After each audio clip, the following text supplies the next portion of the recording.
इस बात को मानते हैं आप? क्षमाशीलता यानी कि सहनशीलता, छोटी छोटी बातों पे चिढ़ना, गृह कार्य को अत्यंत क्लिष्ट करके मानना। एक बड़ी सुंदर सी बात बताऊं, शालीमार बाग में रहते हैं, मित्तल परिवार में हमारे यजमान है बड़े पुराने, उन्होंने अपने लड़के की शादी कर ली थी। 2-3 बार कहा गुरुजी बढ़िया सी कन्या ढूंढ के बताओ, तो मेरे पास अच्छी सी कन्या थी पश्चिम बिहार में। मैंने कहा वर बहुत सुंदर है और गुण भी मिल ही गए हैं, बढ़िया अच्छे गुण मिलते, 30 गुण मिल रहे हैं, बताइए आपकी क्या इच्छा है। मैं कन्या के पिता के पास गया, विचार देखो कितने चेंज हो गए पिताओं के, क्योंकि पिता से ही तो बच्चों में संस्कार जाते हैं। जब पिता इस प्रकार की धारणा बना के कन्याओं का पालन करेगा तो बेटियां वैसा धारणा बनाती हैं। तो पिता क्या कहता है पता है, वो भी अरबपति आदमी है, 4-4 फैक्ट्रियां उसके पास भी, चलो तुम भी पैसे वाले हो। पिता कहता है कि महाराज जी ये बात कही। बोले क्या? बोले मेरी बेटियां ने जाके खाना नहीं बनाएगी, रसोई में बिटिया नहीं जाएगी। क्यों? हमने आज तक बिटिया को रसोई में जाने दिया ही नहीं। घर में 5-5 नौकर हैं, नौकरानी है, खाना बनाने वाले हैं, तो बिटिया रसोई घर में नहीं जाएगी। बस उनके सामने प्रस्ताव रख देना। मैं सुनकर सन्न रह गया। क्यों भाई आपने बिटिया को रसोई घर में जाने क्यों नहीं दिया? पैसा है, नौकरानी है, चाकर है, क्या दिक्कत है, बिटिया मौज कर चुकी है आपने। तो मैंने कहा चलो आपकी बात वहां तक पहुंचा दूंगा, हम तो वैसे भी पोस्टमैन का काम कर रहे हैं, आपकी बात वहां तक पहुंचा देंगे। तो मैंने मित्तल साहब से जाके बोला, थोड़ा सा ध्यान से सुनना इस बात को, यदि हमारे परिवार में ऐसा कोई कल्चर है तो प्लीज बंद कर देना उस कल्चर को। आज भी भारतीय ससुर चाहता है कि मेरी बहू रानी बनकर आए, लेकिन जब मैं ऑफिस से आऊं घर में तो एक कप चाय बहू रानी के हाथ का पीऊं, चाहे तुम अरबपति क्यों ना हो, चाहे तुम खरबपति क्यों ना। भैया भोजन कराना कोई नौकरानी का काम नहीं है, भोजन कराना माँ का काम होता है। अगर हमने बहू रानी को माँ की जगह दी है तो उसको पाना आपका अधिकार है, उसको स्वीकार करना भी चाहिए। भोजन ना बहू करा सकती है, भोजन ना पत्नी करा सकती है, भोजन केवल माँ करा सकती है। यदि हमारी बेटियां भी भोजन कराती है तो वो माँ है, क्योंकि हम अन्नपूर्णा को क्या कहते हैं? बोलो, अन्नपूर्णा को माँ कहते हैं। यदि अन्न की थाली लेकर सामने आई है, वो बेटी है तो माँ है, माँ है तो माँ है, पत्नी है तो माँ है। तो मित्तल साहब बोले हाथ जोड़ के, गुरुजी मेरी बात बुरा मत मानना, मैं हूँ सोनीपत का बंदा, हरियाणा का बंदा। हमने शुरू से ही अपने घर में अपनी माताओं बहनों को बहुत आदर दिया है। उनसे कहना जाकर कि मैं अपने घर में मैं बहू लेके नहीं आ रहा, मेरा सिंगल बेटा है, मैं अपने घर में मैं बेटी लेके आ रहा। और एक ससुर होने के नाते, पिता होने के नाते इतना अधिकार तो मेरा बनता है कि मैं जब सुबह उठूं बहू रानी एक कप चाय पिलावे, मैं शाम को जब घर काम से आऊं घर में तो 2 फूल के लेकर मेरी बिटिया खड़ी हो, मेरी बहू रानी खड़ी हो, तो मेरे लिए घर का श्रृंगार होता है, मेरे लिए घर की सभ्यता होती है, मेरे लिए घर का संस्कार होता है, मेरे लिए घर की परंपराएं होती हैं। उनसे मेरी ओर से हाथ जोड़ देना, मेरी ओर से हाथ जोड़ देना, हमें ऐसी बहू नहीं चाहिए। मेरी बहनें बुरा मत मानना प्लीज, लेकिन आप अगर आप रसोई घर में जाती है ना, अपने रसोई में, तो काम का बोझ लेकर नहीं जाती, अपने जीवन का श्रृंगार लेकर जाती हैं। ये केवल भगवान ने आपको सौंप रखा है। अगर हमारी बहन बेटियां क्षमाशीलता को छोड़ देती हैं, धैर्य को छोड़ देती हैं, बहनों को माताओं को शास्त्रों ने धैर्य कहा है, और आप लोगों का उपमा दिया गया है धरती के साथ। धरती जितनी क्षमाशील होती है उतनी क्षमाशील हमारी बहन बेटियां होती हैं। 9-9 महीने तक पेट में बच्चा रखना आसान काम नहीं। ये आपके पास सामर्थ्य था तो परमात्मा ने आपको सौंपा, इन पुरुषों को नहीं दिया। ये श्रृंगार, ये अधिकार आपको ही दिया, मां बनने का अधिकार आपको दिया, पुरुषों को नहीं दिया। ये इस काबिल नहीं है, इनके पास क्षमाशीलता नहीं है, न इनके पास धैर्य है। धैर्य तो आपका आभूषण है, क्षमाशीलता आपका आभूषण है। यदि अपना आभूषण आप अगर खो गई, लज्जा आपका आभूषण है, पुरुषों का आभूषण है शौर्य, पुरुषों का आभूषण है परिश्रम, पुरुषों का आभूषण है वीर्य, पुरुषों का आभूषण है कर्मठता। उनके पास उनका आभूषण है, आपके पास आपका आभूषण है। किसी भी प्रकार से ये आपसे श्रेष्ठ नहीं है, लेकिन जो आदर जो सम्मान आपको प्रदान किया गया है समाज में, वो आपका श्रृंगार है। इसलिए मैं निवेदन करूंगा, धैर्य और क्षमा ये दो चीज अपने पास रखिए, तो जीवन में कभी आपको ठोकर नहीं लगेगी। और अपने बच्चों को भी यही सिखाइए, छोटे छोटे कष्टों में धैर्य रखना। तो भोजन केवल मां करा सकती है, पत्नी भोजन नहीं करा सकती, बेटी भोजन नहीं करा सकती। इसलिए शास्त्रों ने कहा कि भोजन कराते समय पत्नी की भूमिका चेंज हो जाती है, वो मां की हो जाती है। मैं मंदिर में रहा करता था पहले ना, तो मंदिर के सामने एक पार्क था। हमारे महेंद्र जी गए होंगे A2 वाले मंदिर में, पश्चिम बिहार में, बड़ा सुंदर पार्क है। तो वहां पे माताएं आती है बच्चे को भोजन कराने के लिए। जब बच्चे घर में खाना नहीं खाते तो टहलते हुए एक कटोरी में दही भात लिया, दूध भात लिया, रोटी लिया, टुकड़ा टुकड़ा लेकर बच्चे के पीछे घूमती है, इतना सा खा ले। कभी उसको मोबाइल दिखाएंगी, कभी गाना सुनाएंगी। मतलब एक बच्चे का पेट भरने के लिए 2 घंटा लगता है। एक बच्चे को खाना खिलाने के लिए 2 घंटा लगाती है। घर का सारा काम ताक में रख के केवल बच्चे को भोजन करा। मैं कहता हूं कि ये मां ही कर सकती है, मां के अलावा और कोई बच्चे को भोजन नहीं करा सकता। और कोई भी आपके जीवन में कोई भोजन कराने वाला व्यक्ति सामने आ जाए और थाली लेकर खड़ा हो, तो समझना कि ये मां ही बन के आई। तो आज देखिए, मैं कथा प्रसंग में था तो बड़ा लंबा खींच दिया मैंने।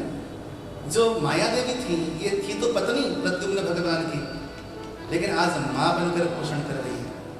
आयु में अंतर है, प्रद्युम्न भगवान केवल 2 दिन के हैं, लेकिन माया देवी 25 साल की। माया देवी ने बड़े प्रेम से लालन पालन किया, पोषण किया। और देखिए 15 वर्ष के हो गए प्रद्युम्न भगवान। जब 15 वर्ष के हो गए तो उन्हें अपनी सारी योग विद्या की कलाएं प्रदान करी माया देवी ने। माया देवी बड़ी प्रवीण थी, अनेकों प्रकार के शस्त्र अस्त्र की कलाएं इनके पास थी। अपने पति को सारी शिक्षा प्रदान करी उन्होंने, लेकिन मन के अंदर जो भाव था, भाव तो छुपेगा नहीं। जब भगवान प्रद्युम्न 15 वर्ष के हो गए तो उनके व्यवहार में अंतर देखा उन्होंने। बोले कि मां बनकर इसने लालन पालन किया है, लेकिन इसका व्यवहार कुछ अलग लग रहा है। तो पूछ डाला कि तुम हो कौन? तो माया देवी ने कहा कि मैं आपकी पत्नी हूं, मैं 40 वर्ष की हो चुकी हूं, आप अभी 15 वर्ष के हैं। भगवान शंकर की क्रोध ज्वाला से आप जल गए थे, राख हो गए थे। भगवान शंकर ने वरदान दिया था कि श्री कृष्ण के पुत्र बनकर आएंगे आप, तो मैं आपकी प्रतीक्षा में बैठी थी। संबरासुर के साथ भगवान प्रद्युम्न का घमासान युद्ध हुआ।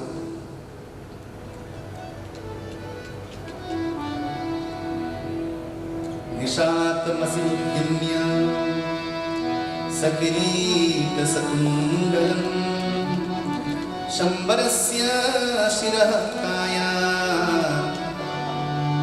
ताम्रस्मत्स्रोजसा हरत्।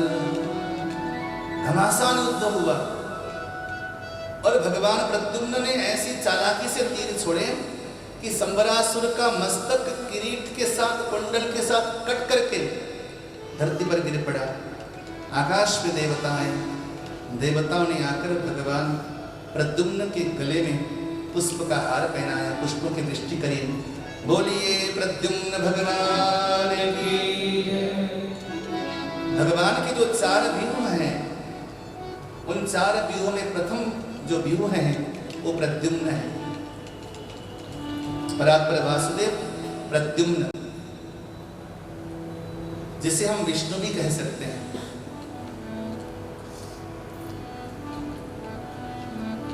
अब भगवान नारद जी के द्वारा भगवान को खबर लगी तो भगवान भी आए, बड़े आदर के साथ प्रद्युम्न और माया देवी को लेकर गए और द्वारिका में भगवान प्रद्युम्न को विराजमान कराया। ये भगवान श्री कृष्ण के ज्येष्ठ संतान की कथा सुनाया। हालांकि शास्त्रों में भगवान के अनेकों विवाह हैं, लेकिन थोड़ा सा ध्यान देना कि ये जो विवाह भगवान की हो रही है इसमें वासना छुपी नहीं, इसमें स्वामित्व और संरक्षण छुपा हुआ है। परमात्मा चराचर जगत के पति भी हैं, परमात्मा चराचर जगत के पिता भी हैं। जो भगवान की पत्नियां हैं वो 8 प्रकृतियां हैं। वो 8 प्रकृतियां कैसे मूर्तिमान बनकर भगवान को स्वीकार करती हैं, ये कथा आगे सुनाई जाएगी। भगवान का द्वितीय विवाह कैसे हुआ, इस प्रश्न पर शुकदेव स्वामी ने राजा परीक्षित को सुनाया। द्वारिका में एक बड़े धनाढ्य व्यक्ति रहा करते थे जिनका नाम था सत्राजित। सत्राजित के पास एक सिद्धि थी, इनके पास एक मणि थी जिसका नाम था स्यमंतक मणि। एक चमत्कारिक मणि थी।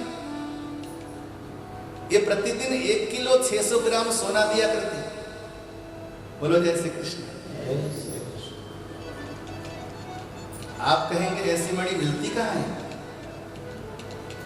ये सब साधनाओं के द्वारा, सिद्धियों के द्वारा प्राप्त किया जा सकती थी। अब क्योंकि सिद्धियां समाप्त हो गई ना, आप इतिहास पढ़ लेना। आज से 400 वर्ष पहले सम्राट अकबर के जमाने में पारसमणि की कथा आती है। कभी आप विचार करिएगा, हमारे देश में ना सबसे ज्यादा सोना हुआ करता था क्या? होता ही है। उत्पादन की दृष्टि से देखें तो सबसे ज्यादा सोना उत्पादन करने वाला देश होता है ऑस्ट्रेलिया। ऐसा मैंने कहीं पढ़ा था।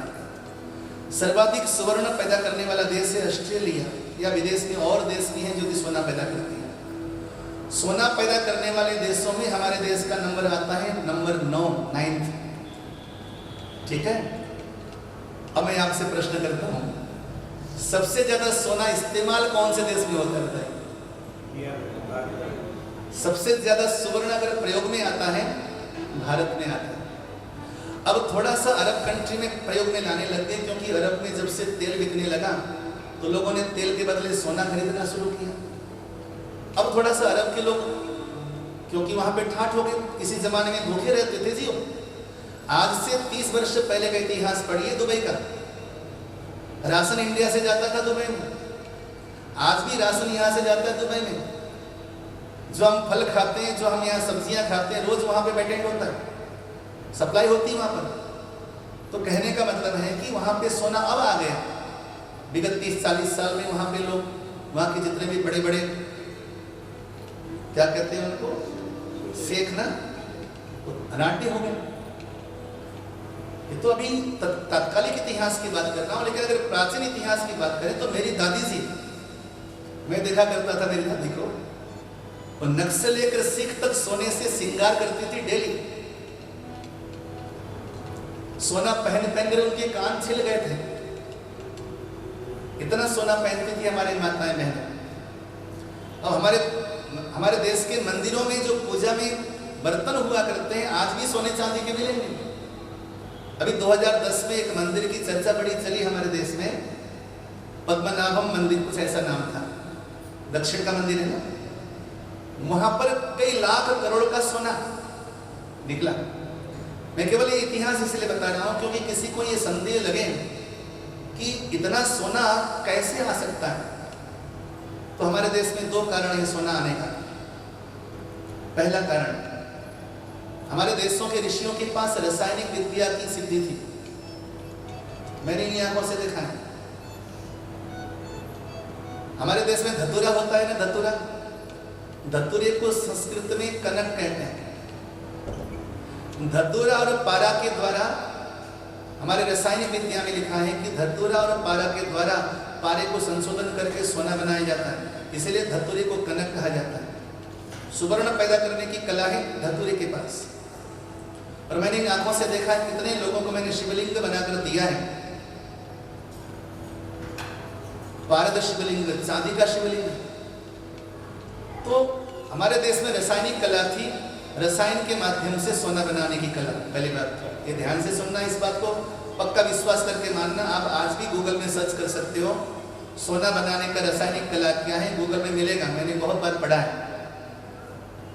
हमारे देश में सुवर्ण निर्माण करने की कला थी, क्योंकि रासायनिक विद्या में हमारा देश नंबर 1 था। जितनी रासायनिक विद्या और आयुर्वेदिक विद्या हमारे देश में थी, दुनिया में किसी माई के लाल के पास नहीं थी, चाहे कितनी ही मेडिसिन बना लो। आज भी दुनिया में 80% मेडिसिन बनाने की सारी जो कलाएं हैं वो भारत से गई हुई हैं, यहाँ से बाहर गई हुई। 80% मेडिसिन यहाँ बनती है आज भी।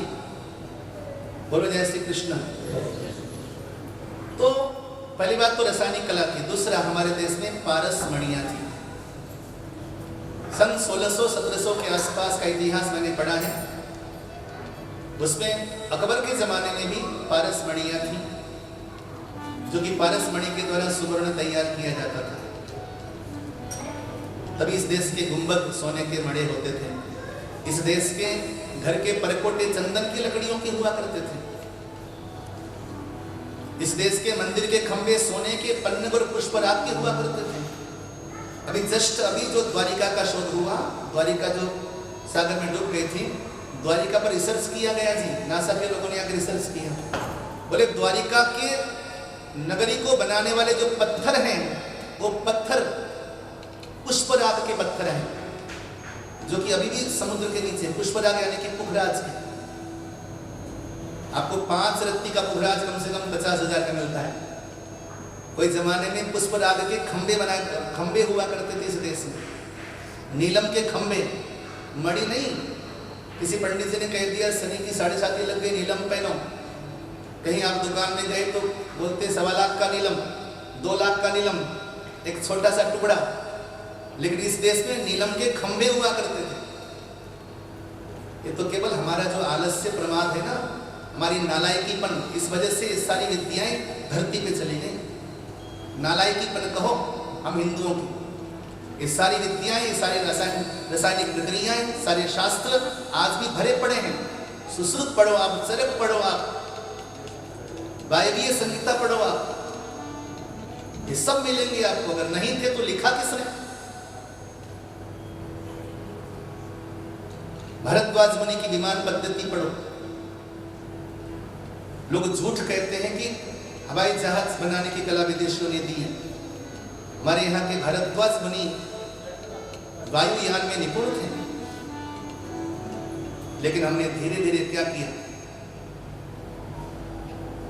सन 1947 से पहले हमारे देश का 1 रुपया अमेरिका का $9 हुआ करता था।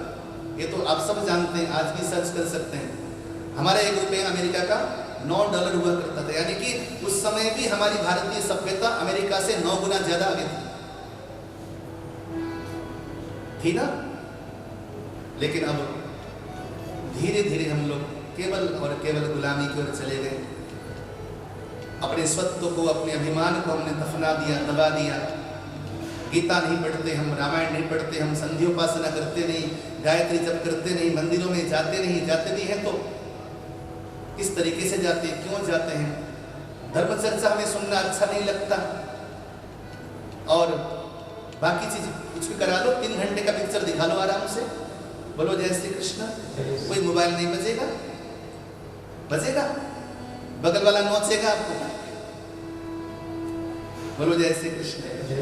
3 घंटा आराम से पिक्चर दिखा लो ना, कोई विघ्न बाधाएं नहीं आती, मोबाइल साइलेंट में चला जाता है। घर में चाहे कोई मरे हो, जिंदा हो, कोई फर्क नहीं पड़ता, हमें पिक्चर देखनी 3 घंटे के लिए। ऐसी साधना लग जाती है, पूरी समाधि लग जाती है 3 घंटे में। बोलो जय श्री कृष्ण। न टांगों में दर्द, न कमर में दर्द, आराम से बढ़िया बैठ के देखाते हैं।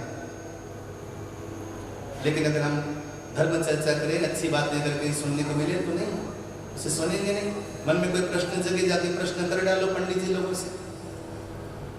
मंदिरों को राजनीतिक अखाड़ा बना दिया, वहां पे विद्वान पंडितों की नियुक्ति होनी चाहिए, विद्वान आचार्यों की नियुक्ति होनी चाहिए, वो हम देखते नहीं।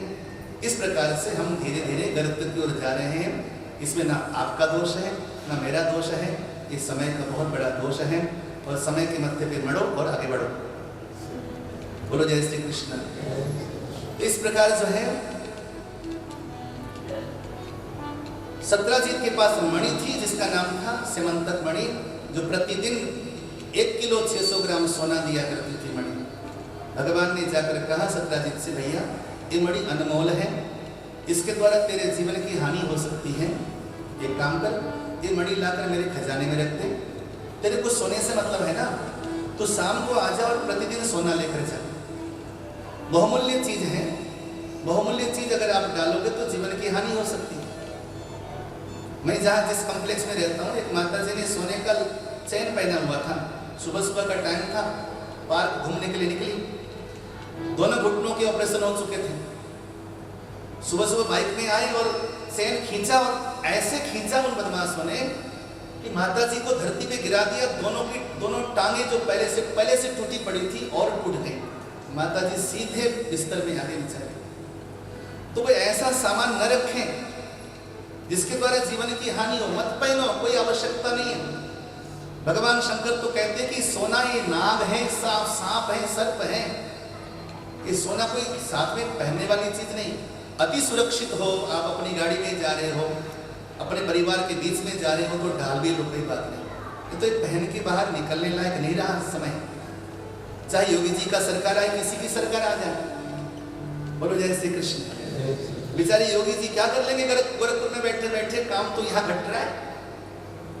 हम मोदी जी को दोष देंगे, सरकार को दोष देंगे, दोष हमारे समाज का है। हमने जो सामाजिक कल्चर को हमने जो बिगाड़ दिया है ना, दोष इसका है। अब बताइए, दुनिया में हर चीज के विश्वविद्यालय बन गए, लेकिन इंसान को इंसान बनाने के लिए कोई विश्वविद्यालय बने नहीं। बस मिला जुला के सत्संग सभा बना, यहाँ पर भी लोग ठीक से बैठते हैं, करें तो क्या करें। बोलो जय श्री कृष्ण। तो इस प्रकार जो है बहुमूल्य चीजों को अपने पास मत रखो। बहुत समझाया सत्राजित को, उसको लगा कि भगवान जलते हैं हमारी दौलत से, दिया नहीं, भगवान की आज्ञा मानी नहीं। 3 दिन के बाद उनका छोटा भाई जिसका नाम था प्रसेनजीत, उस मणि को गले में डाल के शिकार करने के लिए वन में गए। परिणाम वही हुआ जो पहले मैंने कह दिया था।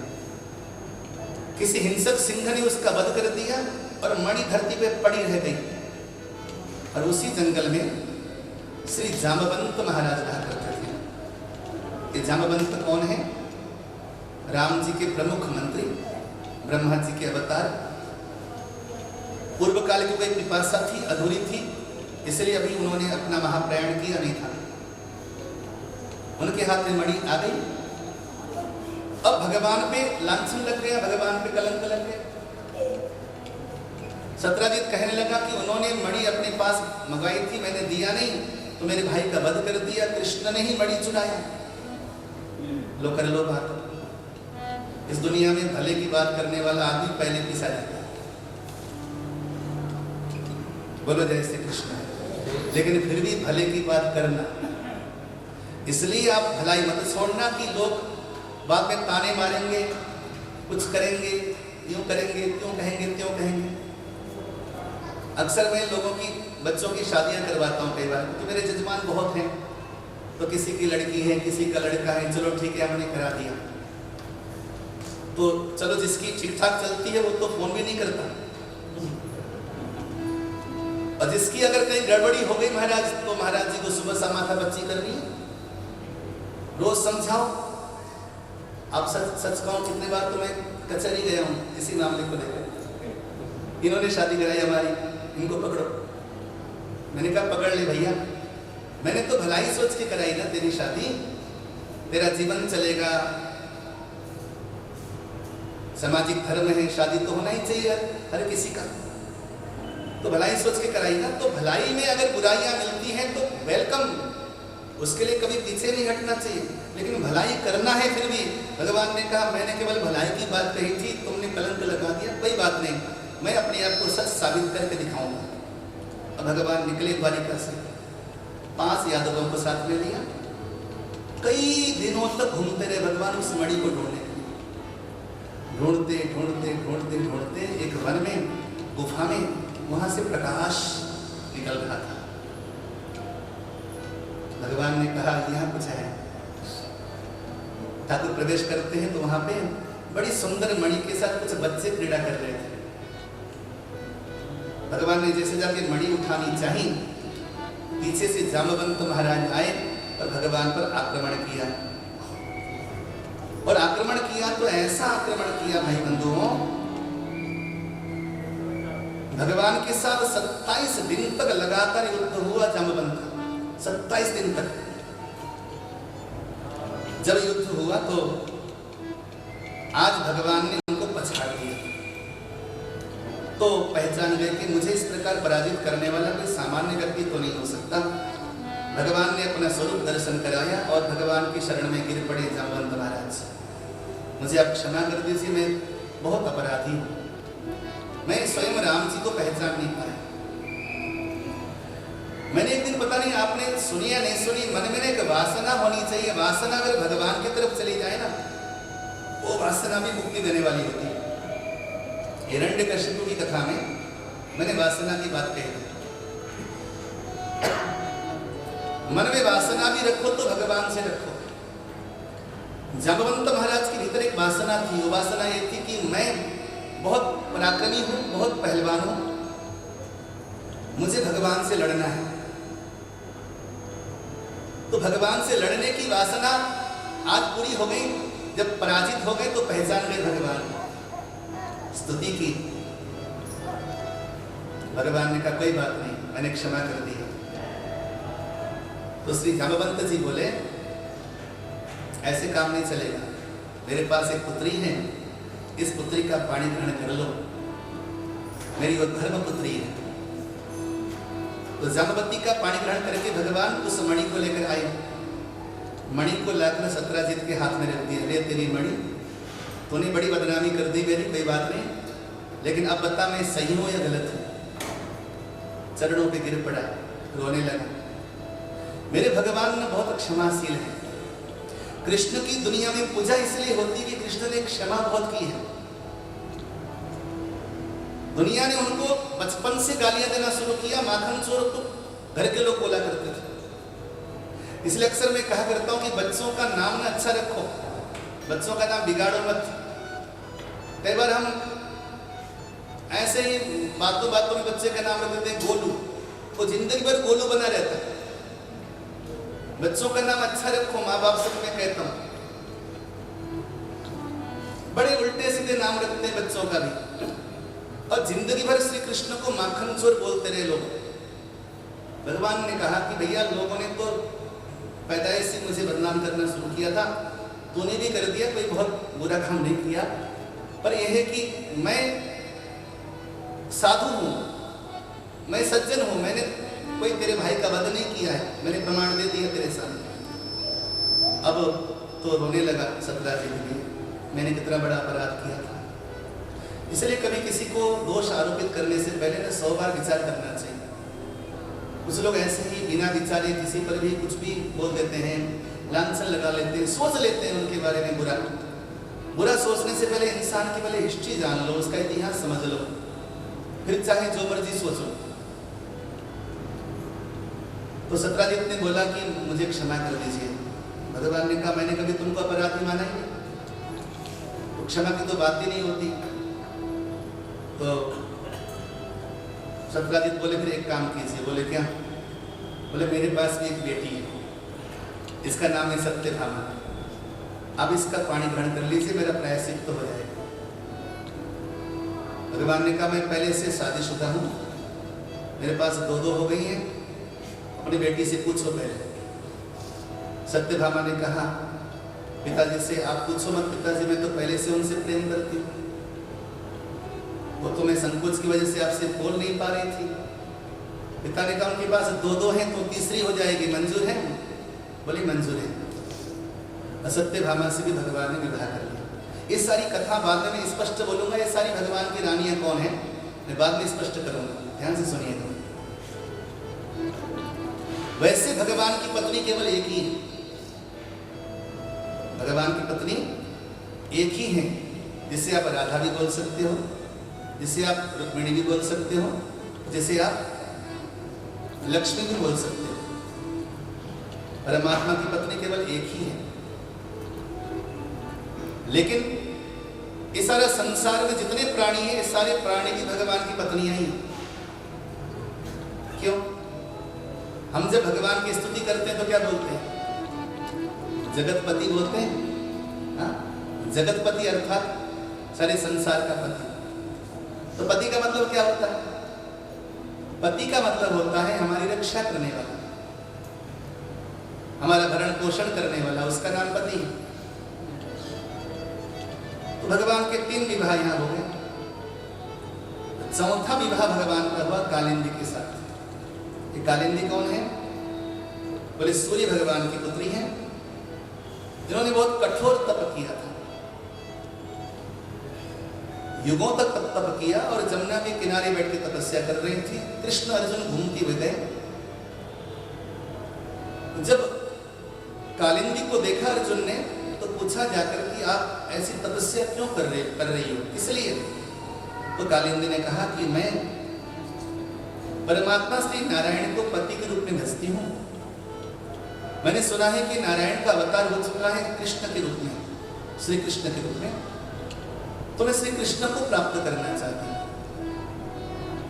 तो अर्जुन ने कहा ये तो बहुत बढ़िया, अंधे को क्या आंख, अंधे को क्या चाहिए? आंख।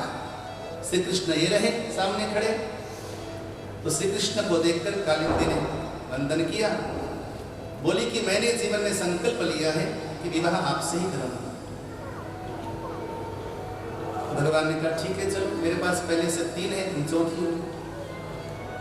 तो कालिंदी को लेकर द्वारिका में आए, वहां विधिवत विवाह किया। भगवान का 5वां विवाह हुआ मित्रविंदा के साथ। इनकी माता चाहती थी कि मेरी बिटिया का विवाह श्री कृष्ण से हो, तो उस कन्या की माता की इच्छा पूर्ण करने के लिए उसका पाणी ग्रहण किया। 6ठा विवाह हुआ नागनजीति के साथ। ये भगवान ने पराक्रम से जीता। महाराज नग्नजीत, उनके पास बड़ी सुंदर कन्या थी, स्वयंवर कला की रचना करी। देखिए पहले के जमाने में कैसे स्वयंवर कला की रचना होती थी। उनकी गौशाला में बड़े पराक्रमी बैल थे।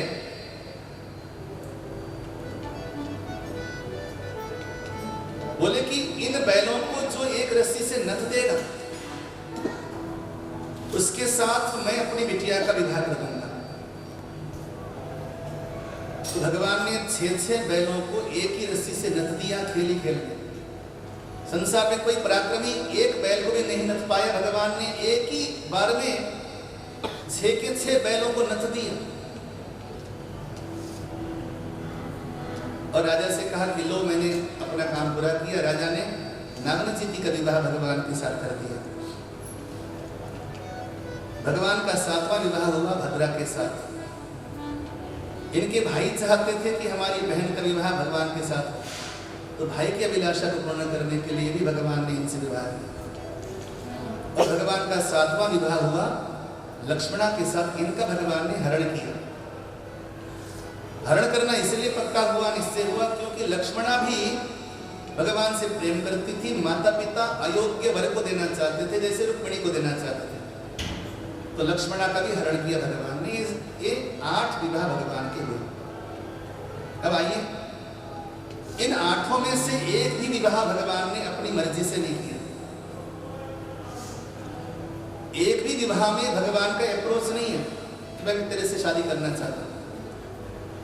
या तो स्वयंवर में जीता, या किसी को मृत्यु से बचाने के लिए किया, या फिर किसी माता पिता या भाई बहन की इच्छा को पूर्ण करने के लिए बाध्यतावश किया। तो यहाँ किसी प्रकार की वासना भगवान का संलग्न नहीं है, ये बात पहले ध्यान रखना। दूसरा, ये जो 8 पटरानियां हैं भगवान की, ये कोई सामान्य नारियां नहीं है। ये कौन है, ध्यान से सुनिएगा। जो रुक्मिणी है, रुक्मिणी जो है बुद्धि है। जो हमारे पास बुद्धि है, हमारी बुद्धि का नाम है रुक्मिणी। तो बुद्धि तत्व प्रधान है रुक्मिणी। तो बुद्धि नाम की प्रकृति है, बुद्धि नाम की प्रकृति के साथ भगवान का विवाह हुआ। जाम्बवती जो है वो आकाश है। आकाश के स्वामी भी भगवान है। तो आकाश तत्व प्रधान जामवती भगवान की पत्नी है। सत्यभामा कौन है? बोले सत्यभामा है पृथ्वी, तो पृथ्वी भी भगवान की पत्नी है। कालिंदी, कालिंदी कौन है? बोले कालिंदी में जो रस है, जल है, जल तत्व प्रधान जो है, जो प्रकृति है, वो भगवान की पटरानी है। तो जल तत्व से भगवान का विवाह हुआ। मित्रविंदा कौन है? बोले मित्रविंदा मन है। हमारे मित्र जो मन तत्व है, ये भगवान की पत्नी है। नागनचीति कौन है? बोले अग्नि है। तो अग्नि तत्व प्रधान जो है, उस अग्नि नाम की प्रकृति से भगवान का विवाह हुआ। भद्रा कौन है? बोले भद्रा वायु तत्व है, तो वायु भी भगवान की पत्नी है। लक्ष्मणा कौन है? बोले लक्ष्मणा अहंकार है, तो अहंकार तत्व प्रधान जो है वो भी भगवान की पत्नी है। अर्थात आठों प्रकृतियां ही भगवान की पत्नी हैं। बोलो जय श्री कृष्ण। यानी कि सारे संसार के पति भगवान हैं। ये जितनी प्रकृतियां हैं, इन प्रकृतियों ने मूर्तिमान देवी का वेश बनाया और भगवान को अपना पति बनाया। भगवान ने इनका पाणी ग्रहण किया।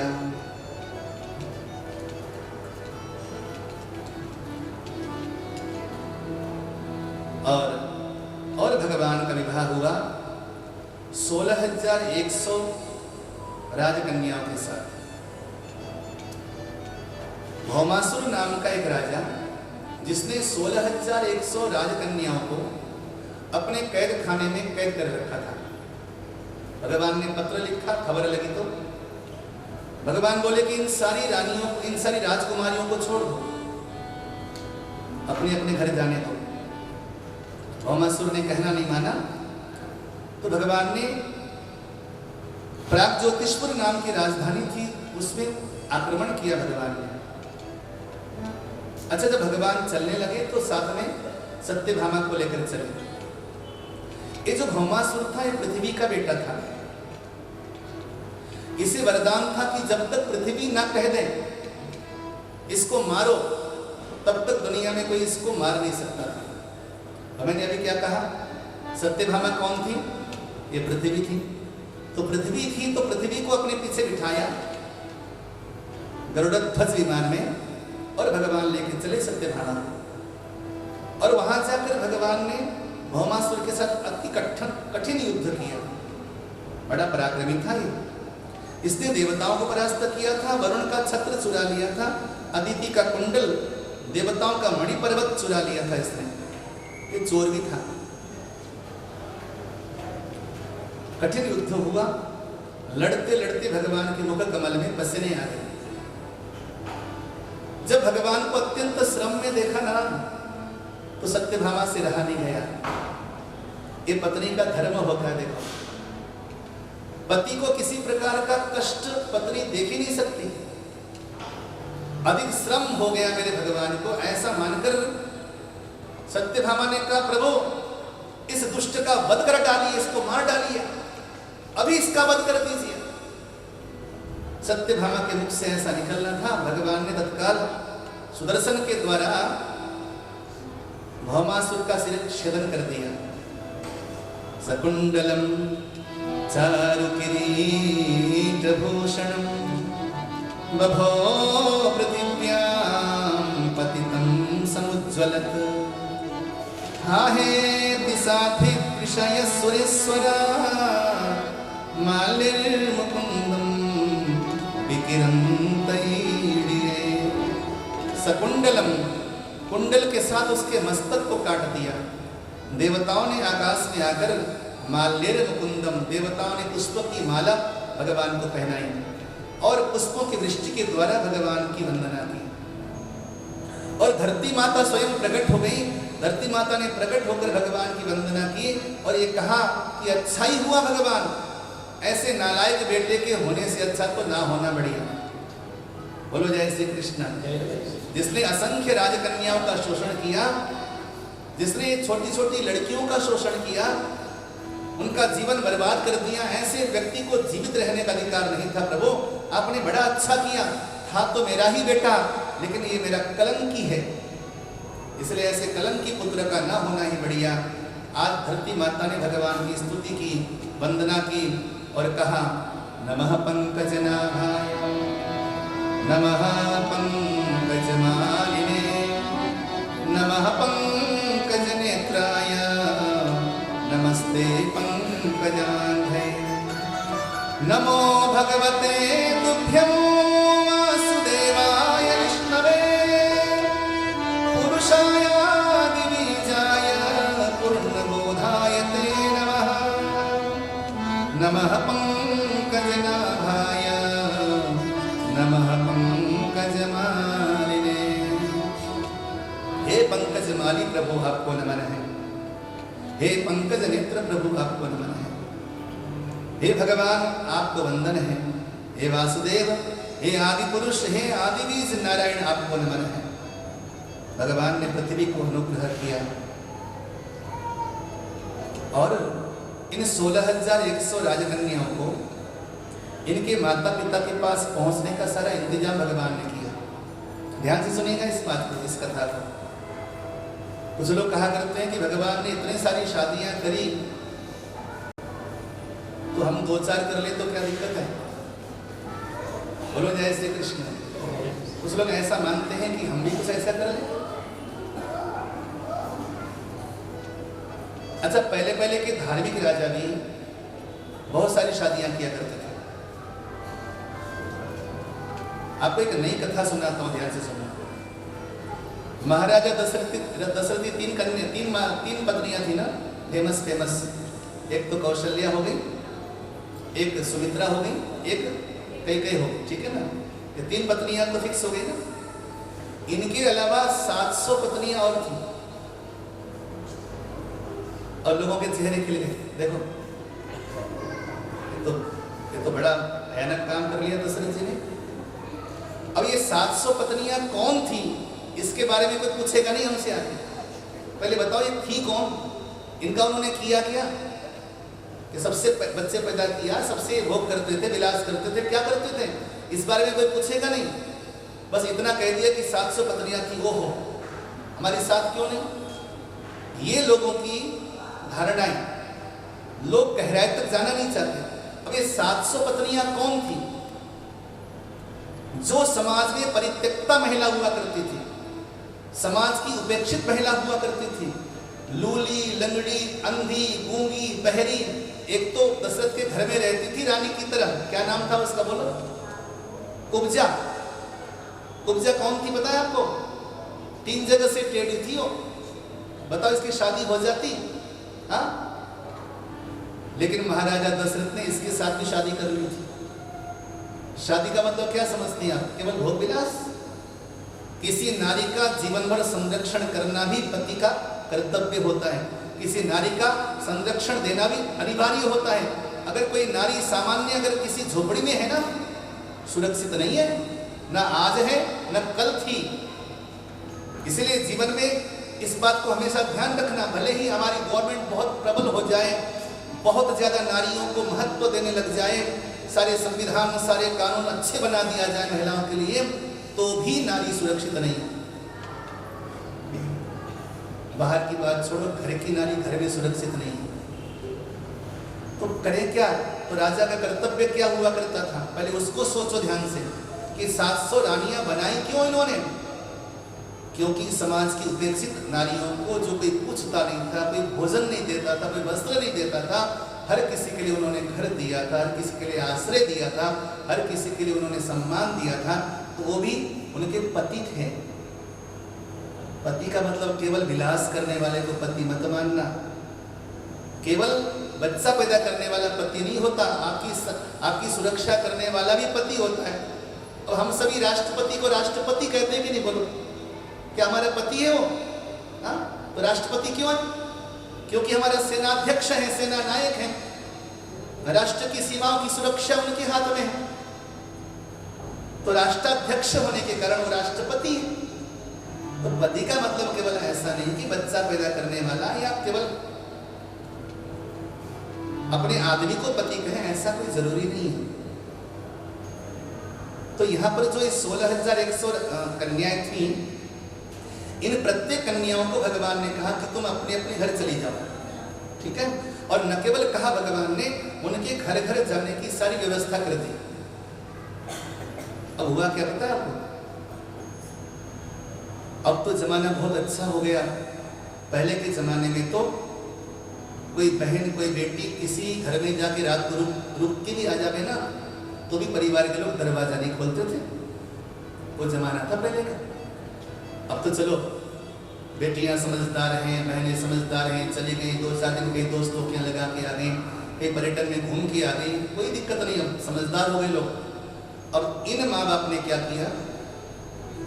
भगवान को दोस्त हो गए, लेकिन इन माँ बाप को क्या बोलोगे आप? इन माँ बाप ने कभी दरवाजा नहीं खोला अपनी बेटियों के लिए। ये माँ बाप बोलते हैं कि तुम सभी दूषिता हो चुकी हो, तुम हमारे कुल के लिए, खानदान के लिए कलंकिनी हो चुकी हो। अब यदि हम तुम्हें अपने घर में जगह देंगे तो हम समाज में क्या मुंह दिखाएंगे? अब हम हमारे लिए तुम मर गई हो, अब हमारे लिए तुम जीवित नहीं हो, अब तुम्हारे लिए हमारे घर के दरवाजे नहीं खुलेंगे, किसी भी कन्या के लिए घर के द्वार नहीं खुले। तब सभी कन्याओं ने सामूहिक रूप से ये निर्णय लिया कि अब जाएं तो कहाँ जाएं। तो हमारे लिए 2 रास्ते बचते हैं, या आत्महत्या कर लें या जाके श्री कृष्ण से बोलें कि हमें दोबारा से उसी कारागार में डाल दे। कम से कम वहाँ हमें भोजन तो मिल रहा था, हमारे जीवन के लिए वस्त्र भोजन की व्यवस्था तो थी। अब तो हमारे जीवन का कोई सहारा ही नहीं है, अब क्या करें हम? तो सब कन्याओं ने एक साथ भगवान को पुकारा। तो भगवान ने कहा कोई बात नहीं, संसार जिसको त्यागता है उसे मैं अपनाऊंगा। अब मैं चुनौती देता हूं उन लोगों को जो यूं कहते हैं कि हम 2, 4, 5 कर लेते हैं, अब आ जाओ। अब भगवान ने क्या किया सुनो। अथो मुहूर्तैकस्मिन् नानागारे सुता स्त्रियः। ये भागवत के शब्द हैं, जो ग्रंथ आपको ये कथा सुना रहा है वही ग्रंथ के शब्द हैं। अथो मुहूर्तैकस्मिन् नानागारे सुता स्त्रियः अथो पये में भगवान स्थावद्रूपधरो व्ययः। सुखदेव स्वामी इस कथा को कहते हुए भाव विह्वल होते हैं। एक परमहंस होता है इस कथा को कहते हैं, इसे कहते हैं करुणा सिंधु। संसार जिसको ठुकराता है उसको परमात्मा अपनाता है, यहां से सिद्ध होता है। भगवान ने क्या किया?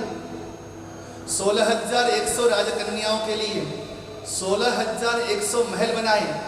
नाना गारे सुता स्त्रियः, इसमें लिखा है अलग अलग राजकन्याओं के लिए अलग अलग महल बनाए, और प्रत्येक राजकन्याओं के लिए अलग अलग विवाह मंडप बनाए भगवान ने। और 16,100 रूप लिया भगवान ने 16,100 रूप लिया, और प्रत्येक राजकन्या के साथ अथो मुहूर्त एकस्मिन्, एक ही मुहूर्त में, यानी कि 2.25 घंटे के अंदर। एक मुहूर्त कितना होता है? 2.25 घंटे का होता है। तो 2.25 घंटे के अंदर 16,108 कन्याओं का पाणी ग्रहण किया, उनको विधिवत पत्नी बनाई। उसके अलावा प्रत्येक राजमहल में उनको ठहराया। इतना ही नहीं, प्रत्येक रानी के पास 24 घंटे भगवान रहा करते थे। बोलो जय श्री कृष्ण। प्रत्येक रानी के साथ 24 घंटे भगवान रहा करते थे। नाना रूप धरो व्ययः। अब वह भगवान ने नाना रूप लिया, लेकर के इन गोपियों को आश्रय दिया, इनकी जिंदगी को, इनके जीवन को भगवान ने संवार दिया।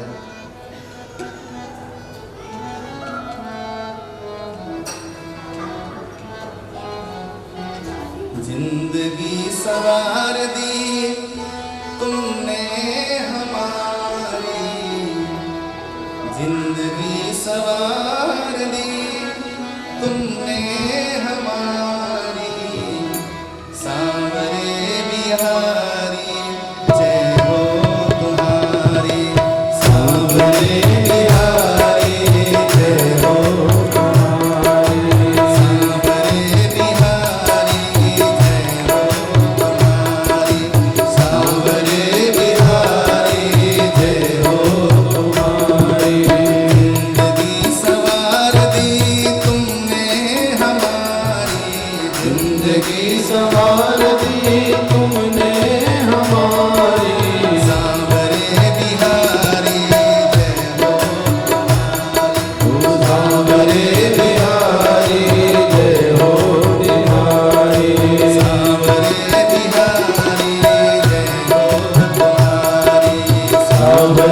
बिहारी जय हो बिहारी।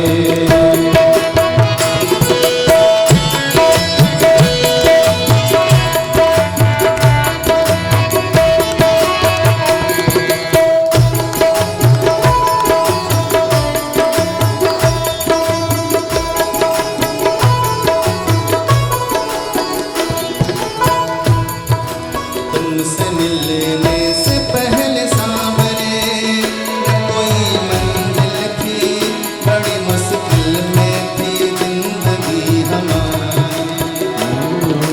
तुमसे मिलने से पहले सांवरे कोई मंजिल थी, बड़ी मुश्किल में थी जिंदगी हमारी। तुमसे मिलने से पहले सांवरे कोई मंजिल थी, बड़ी मुश्किल में थी जिंदगी हमारी। तुमसे मिलने से पहले सांवरे न कोई मंजिल थी, बड़ी मुश्किल में थी जिंदगी हमारी। जैसे कोई नाम बिना माझी चली जाती थी, डगमगाती थी जिंदगी हमारी। जैसे कोई नाम बिना माझी चली जाती थी, डगमगाती थी जिंदगी हमारी। आम पतवार बने तुम श्याम माझी, आम पतवार बने तुम श्याम माझी। बिहारी जय हो तुम्हारी। सांवरे बिहारी जय हो तुम्हारी। दोनों हाथों को फैला रखो।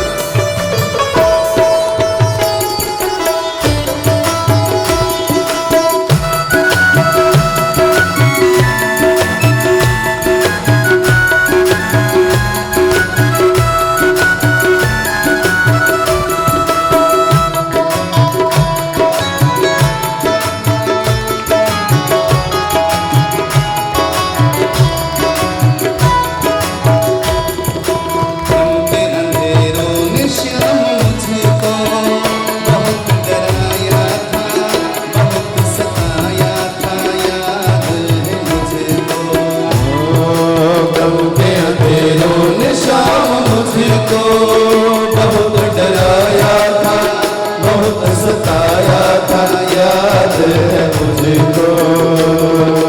बेसुरे थी जिंदगी में अजब तराना था, तुम्हें बनाना था, याद है मुझको। बेसुरे गीत जिंदगी के अजब तराना था, तुम्हें मनाना था, याद है मुझको। मिल गया संगीत मुझे मिली धुन प्यारी, मिल गया संगीत मुझे मिली धुन प्यारी। सांवरे बिहारी जय हो तुम्हारी। सांवरे बिहारी जय हो तुम्हारी।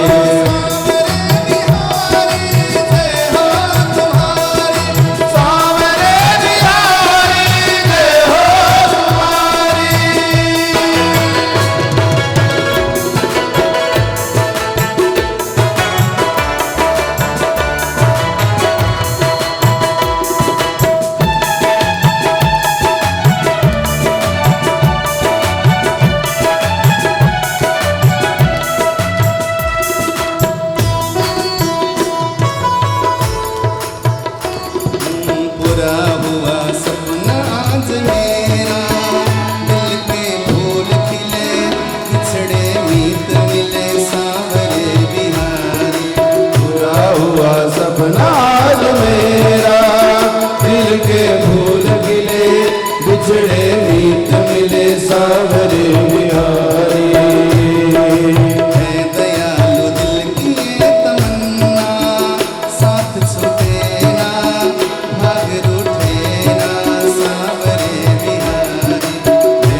साथ सब बोलेंगे।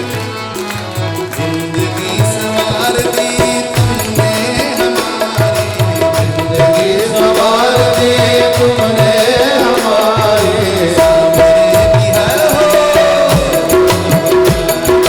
सावरे बिहारी जय हो तुम्हारी, सावरे बिहारी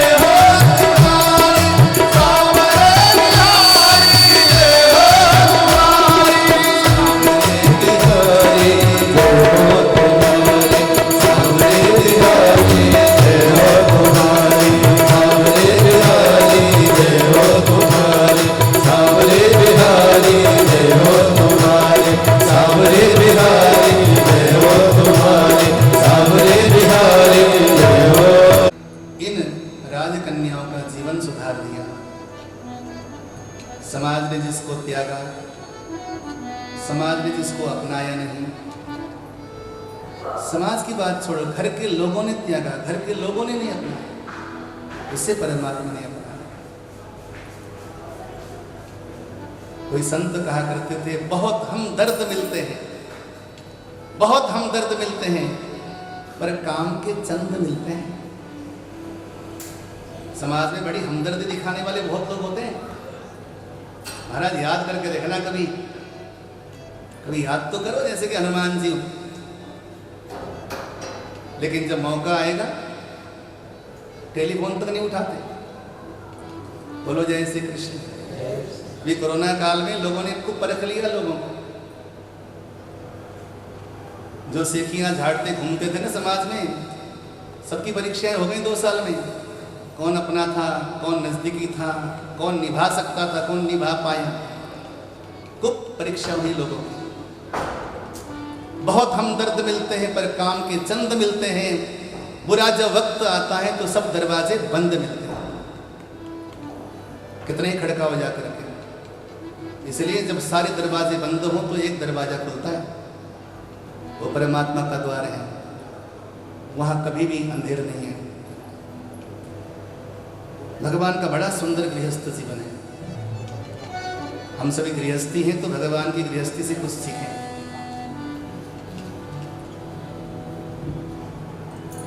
बहुत आमोद प्रमोद होता है भगवान के द्वार पे। कोई नारियां, कोई रानियां अप्रसन्न नहीं है,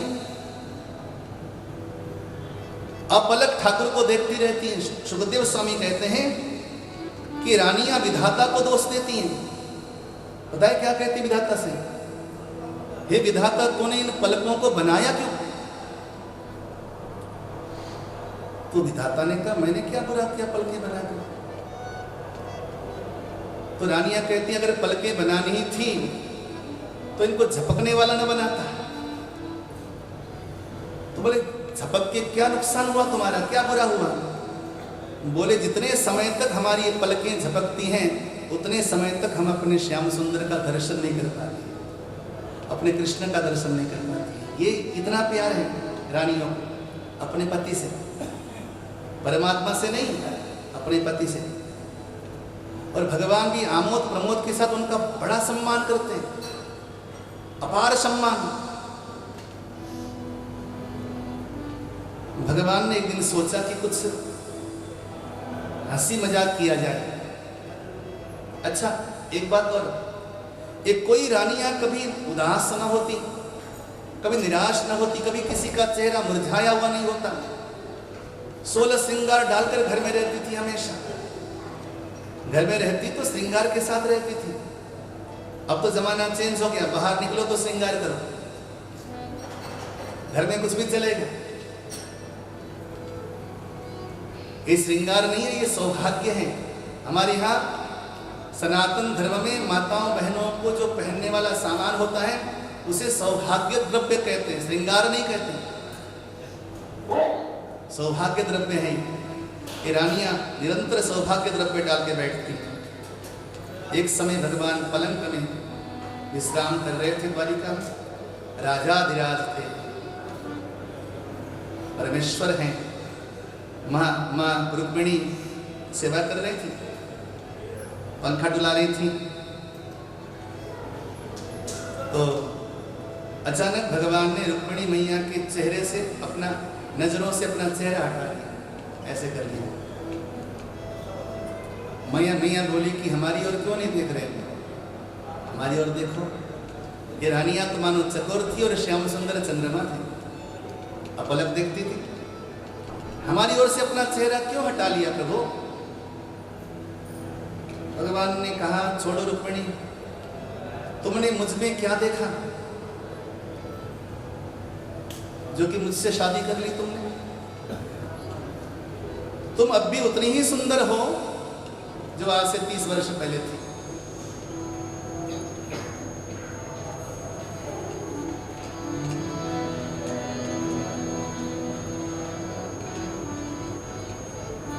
कोई कन्या जब किसी वर का वर्ण करती है तो कुछ लक्षण देखती है, खानदान देखती है। खानदान का मेरे कोई पता नहीं है कि मैं किस खानदान का हूं। मैं आज तक कंफ्यूज हूं कि मेरा खानदान कौन सा है। मेरे माता पिता का मुझे नहीं पता। आज तक मैं कंफर्म नहीं कर पाया कि मेरे माँ बाप हैं कौन। कुछ लोग कहा करते हैं कि वसुदेव देवकी मेरे माता पिता हैं, और कुछ लोग कहा करते हैं नंद यशोदा मेरे माँ बाप हैं। मेरे माँ बाप का मुझे पता नहीं। मैं ऐसा बंदा जिसके बारे में खबर ही नहीं कि उसके माँ बाप कौन हैं। चलो अच्छे माँ बाप हो तो चलो उसके साथ शादी कर लिया जाए, वो मेरे जीवन में नहीं है। दूसरा, खानदान का मेरे पता नहीं। तीसरा, मेरा जन्म जेल में हुआ। जेल भी किसका पता है? मामा का जेल। माँ जितना प्यार करती है मामा दुगना प्यार करता है, इसलिए उसको माँ माँ कहा जाता है। और मेरा मामा सुभान अल्लाह, जिंदगी भर मेरे प्राणों का प्यासा रहा मेरा मामा। चलो माँ बाप का खानदान ठीक नहीं, ननिहाल का खानदान देखते वो भी मेरा अच्छा नहीं, वो मामा कंस। चलो और कुछ नहीं, सुंदरता तो देख लेती। रंग का मैं काला, माँ बाप का पता नहीं, खानदान का पता नहीं, जन्म जेल खाने में हुआ, रंग का काला। चलो ये भी नहीं सही, रोकड़ाई देख लेती, धन देख लेती, पैसा ही देख लेती। चलो आजकल कुछ कन्याएं समझदार हो गई हैं, चलो कोई बात नहीं, पैसा तो है, कर लो शादी। बोलो जय श्री कृष्ण। वो मेरे पास नहीं है। अच्छा, कोई ठौर ठिकाना हो तब भी कोई बात नहीं, ठौर ठिकाना मेरा नहीं है। कभी मथुरा, कभी द्वारिका, कभी वृंदावन, कभी गोकुल। और सबसे बड़ी बात है, चलो बल पौरुष देख लेती, पराक्रमी है, ताकत बहुत है, पौरुष है, वो मेरे पास नहीं। डर के मारे मैं समुद्र में छुप के रहता हूँ। सारी दुनिया मुझे कहती है, क्या कहती है? भगोड़ा, रणछोड़ कहती है। सारी दुनिया रणछोड़ कहती है, यानी कि मैं भगोड़ा हूँ। तो बल पौरुष मेरे पास नहीं।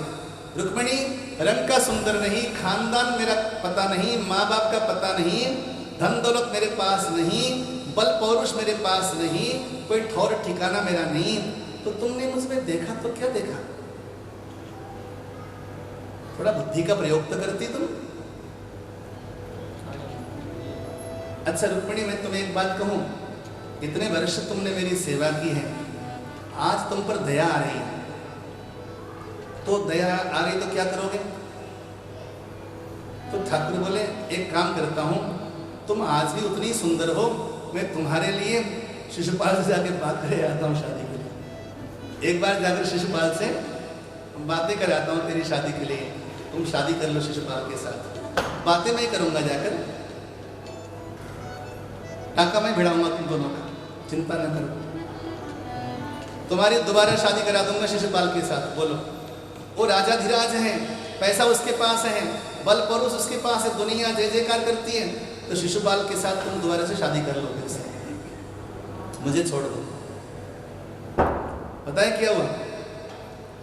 उस समय पंखा डुला रही थी, इतना सुनते सुनते जैसे किसी पेड़ को पाला मार देता है ना, पाला मार देता है तो वहीं पे मुरझा जाता है, उसी प्रकार रुक्मिणी मैया मुरझा गई, धड़ाम से धरती पे गिरने वाली थी। उसी समय भगवान ने 4 भुजाएं पहली बार धारण किया रुक्मिणी को धारण करने के लिए। गिरने नहीं दिया, ठाकुरायन को गिरने नहीं दिया, उठाया और अपने अंक में लेकर के ठाकुर बैठे ऐसे, मां रुक्मिणी को अपनी गोदी पर सुलाया। अब दृश्य उल्टा हो गया, पहले ठाकुर को पंखा कर रही थी, अब ठाकुर जी पंखा करने लगे और ठाकुर जी अपने उत्तरीय पीतांबर से पसीना पोंछने लगे, बार बार पानी का छींटा देने लगी, बेहोशी जो हो गई थी। अब ठाकुर जी बहुत देर के बाद रुक्मिणी मैया से जब होश आई, होश में आई तो बोले, अरे देवी, क्या मेरी बातें तुम्हें बुरी लगी?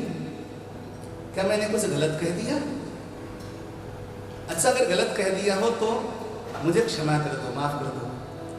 मुखम च प्रेम संरंभ स्फुरिता धरमीक्षितुम कटाक्षे पारुणापांकं सुंदर भ्रुकुटीतटं अयं हि परमो लाभो गृहेषु गृहमेधिनां यन्नमैर्मीयते प्राणः प्रियया भीरुभामिनी।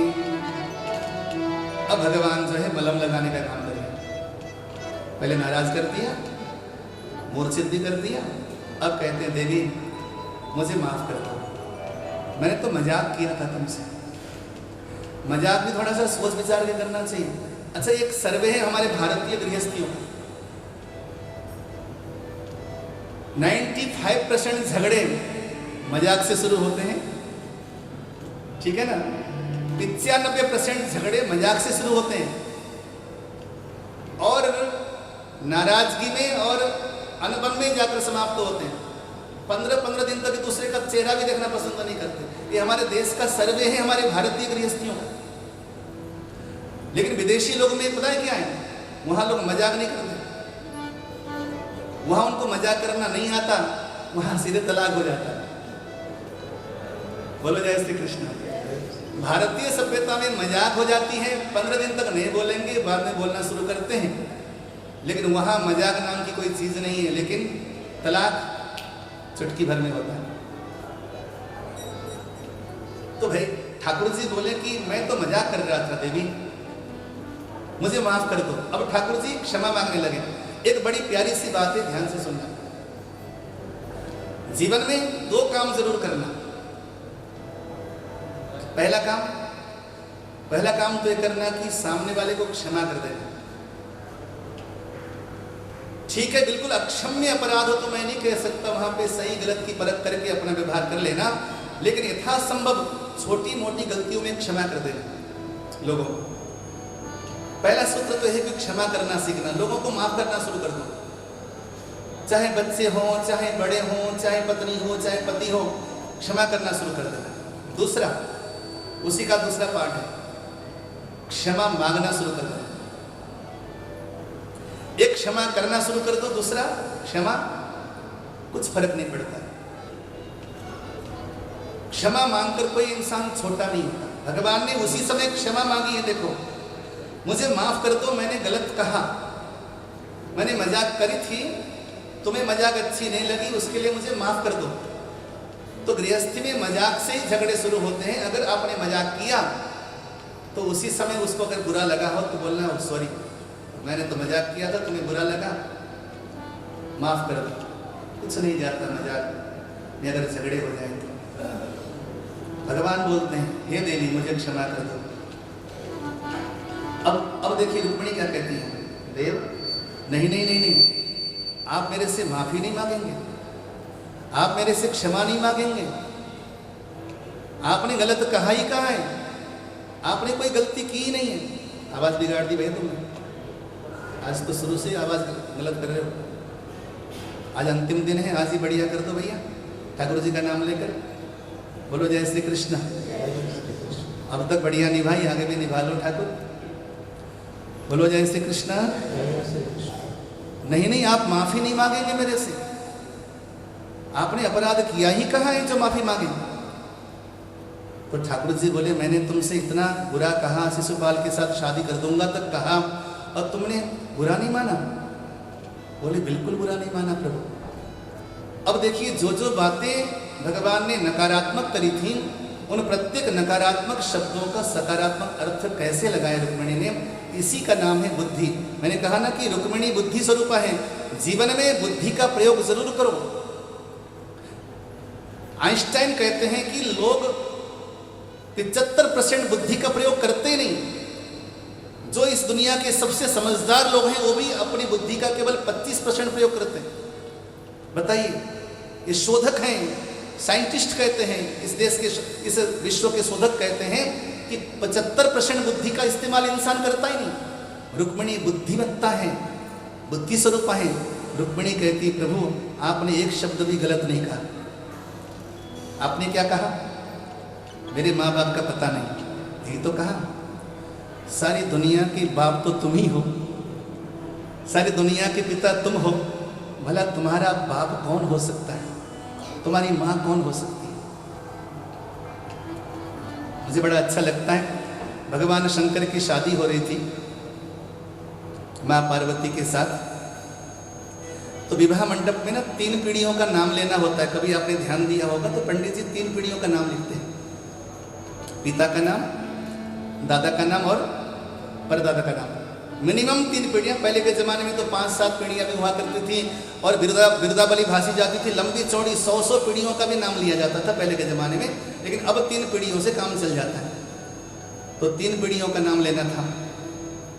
तो पंडित जी सामने बैठे थे। पंडित जी ने भगवान शंकर से पूछा कि अपने पिताजी का नाम बताओ। भगवान शंकर कंफ्यूज हो गए, मेरे पिताजी हैं कौन? तो बगल में नारद जी बैठे थे। नारद जी से पूछा, मेरे पिता हैं कौन? नारद जी बोले, बाप तुम्हारे मुझे क्या मालूम। तो शंकर जी बोले, पंडित जी पूछ रहे, बताना तो है ना, ये तो शादी होगी नहीं, तो अभी काम चलाना है। तो नारद जी बोले, अच्छा काम चलाना है ना, एक काम करो, कह दो कि ब्रह्मा जी हमारे पिताजी हैं। काम तो चलाना है और क्या। कई जगह जैसे ना वो हम लगन पत्रिका लिखते हैं ना, परिवार वालों का नाम पूरा नहीं होता तो काम चलाने के लिए अड़ोस पड़ोसी का नाम भी लिखवा लेते हैं, उसका नाम भी लिख लो, चलो कोई नहीं, तो खाता पूरा करना है, तो काम चलाना है। तो ब्रह्मा जी मेरे पिताजी। तो बोले पंडित जी, ब्रह्मा जी हमारे पिताजी। तो थोड़ी देर में पंडित जी बोले, अपने दादाजी का नाम बताओ। भोलेनाथ बोले, बड़ी मुश्किल से तो बाप ढूंढ के लाए थे, ये दादा कहाँ से लेके आऊं? वही नारद जी बोले, बाबा के पास तो मिला जुला के एक ही बंदा था सामने। नारद जी दादाजी कौन? नारद जी बोले, सही प्रकार से शादी एंजॉय करने नहीं दोगे तुम। अब दादा तुम्हारे मुझे क्या मालूम? भोलेनाथ बोले, काम चलाना है नारद। पंडित जी पूछ रहे, शादी नहीं होगी। नारद जी बोले, अच्छा काम ही चलाना है ना, कह दो कि विष्णु जी हमारे दादाजी। और जब कन्या अपनी हो जाएगी, बाद में कौन पूछता है कौन बाप कौन दादा। लेकिन भोले बाबा पर मुसीबत का पहाड़ तो तब गिरा महाराज, जब पंडित जी ने कहा परदादा का नाम बताओ। भोले बाबा बोले, सबका परदादा मैं ही हूँ पंडित जी, सबका परदादा मैं ही हूँ। शादी करवाना करा लो, कुछ दक्षिणा एक्स्ट्रा चाहिए तो बता दो। कहाँ बाप दादाओं के चक्कर में उलझा रहे हो। तो रुक्मिणी मैया वही बात कहती है कि सारी दुनिया के दादा परदादा तुम खुद हो, तो तुम्हारे पिता कहाँ से आएंगे, तुम्हारा खानदान कहाँ से आएगा? सारी दुनिया का खानदान तो तुमसे शुरू होता है प्रभु। अब भगवान ने क्या कहा था कि मैं रंग का काला हूं, है ना? तो आपने जो कहा कि रंग का काला हूं, आपको पता है प्रभु, इस दुनिया में जो सबसे गहरा होता है, सबसे गहरा, वो काला नजर आता है। या सबसे ऊंचा या सबसे विराट होता है, वो सांवला नजर आता है। आसमान को देखो प्रभु, वो सांवला है, और गहरे से गहरे सागर को जाके देखो, झील में, वो भी आपको सांवला नजर आता है। विराट पर्वत को दूर से देखो तो सांवला नजर आता है। इस दुनिया में जो विराट से विराट होगा, अखंड से अखंड होगा, अनंत से अनंत होगा, वो सांवला ही होगा। आप अनंत हो, आप अखंड हो, आप विराट हो, इसलिए आप सांवले हो। सकारात्मक अर्थ लगा दिया। तीसरा क्या कहा था कि मेरा जन्म जेल खाने में हुआ है। तो रुक्मिणी बोली, प्रभु जब भी आपका जन्म होता है ना प्रभु, आपका जन्म जेल खाने में ही होता है। भगवान जब भी पैदा होगा मेरे भाई बहन, वो जेल खाने में ही होगा। वो जेल खाना क्या है पता है? भक्तों का भाव भरा जो दिल है ना, यही भगवान का कैद खाना है। दुनिया में परमात्मा को कोई माई का लाल कैद नहीं कर सकता, लेकिन भक्त भगवान को अपने दिल में ऐसे कैद कर लेता है, न तो भगवान वहां से जाना चाहता है, न भक्त उसे अपने हृदय से निकालना चाहता है। मुझे सूरदास की बड़ी प्यारी सी बात स्मरण हुआ ही। सूरदास बाबा का आपने नाम सुना होगा, जिनकी आंखें नहीं थी लेकिन बड़े ज्ञानी थे, जो भगवान की पदावलियां रच देते थे। बिहारी जी के मंदिर में जैसे ठाकुर जी ने वस्त्र पहना है ना, बगैर देखे उन सारे पदावलियों की रचना कर देते थे सूरदास जी महाराज। और जो रच देते थे ठाकुर जी वैसे बन जाते थे, ये भी सच था। और गाते फिरते थे एक तारा में, हरि का नाम गुणगान करते हुए घूमते थे। तो सूरदास जी आगे आगे और कन्हैया पीछे पीछे। हरि का नाम गाते गाते सूरदास जी एक कुएं में गिर गए, और जिनका नाम लेंगे वही तो बचाएगा, और बचाने के लिए कौन आएगा? कन्हैया पीछे पीछे थे, तो हाथ देकर सूरदास जी को ऊपर खींच लिया। 50 फुट गहरे कुएं में कोई बंदा गिरा है, कोई बंदा हाथ देकर कैसे ऊपर खींच सकता है? इतने लंबे हाथ तो उसी के हो सकते हैं जो अनंत और विराट हो। सूरदास को पहचानने में टाइम नहीं लगा, और ठाकुर का हाथ कस के पकड़ लिया, छोड़ा ही नहीं। ठाकुर बड़ा कसमसाया। अच्छा, एक बात और ध्यान देना, सूरदास की पकड़ बड़ी टाइट होती है, कभी गलती से भी हाथ मत देना। एक बार मैं फंस गया था इसी तरीके से। वो मैं रिंग रोड में बस स्टॉप पे खड़ा था, बहुत वर्ष पहले की बात है। बोला कि ये पता नहीं कौन सी बस थी, मुद्रिका थी कुछ थी, ये मुद्रिका सफ्दरजंग वाली मुद्रिका, वो कहाँ आएगी बताओ? मैंने कहा आपको उस तरफ जाना पड़ेगा। तो मेरा हाथ पकड़ लिया, चलो मुझे उस तरफ छोड़ दो। अब मैं उसको पकड़ के उस तरफ ले गया। मैंने कहा यहाँ आएगी, आप यहाँ से पकड़ लेना। बोले नहीं नहीं, जब तक बस नहीं आएगी तब तक मुझे मेरे पास खड़े रहो। मेरी 3 बसें छूट गई, आधा घंटा लग गया, लेकिन बंदा जब तक बस में नहीं बैठा मेरा हाथ नहीं छोड़ा। जब छोड़ा तो पूरा लाल हो गया था हाथ। कभी गलती से इनको हाथ नहीं देना। तो सूरदास ने भगवान का हाथ टाइट पकड़ा। ठाकुर जी कसमसाए लेकिन छोड़े ना। अबे छोड़, नहीं छोड़ूंगा। पहले तुम ये बताओ कि तुम हो कौन? बोले मैं ग्वाला हूं, मैं अंधा हूं, लेकिन प्रभु मूर्ख नहीं हूं। 50 फुट गहरे कुएं में मैं गिरा हूं, और तुमने हाथ देकर ऊपर उठाया है। इतने गहरे कुएं से हाथ देकर उठाने वाला तो नारायण ही हो सकता है। मैं छोड़ूंगा नहीं तुमको, मैं छोड़ूंगा नहीं। पहले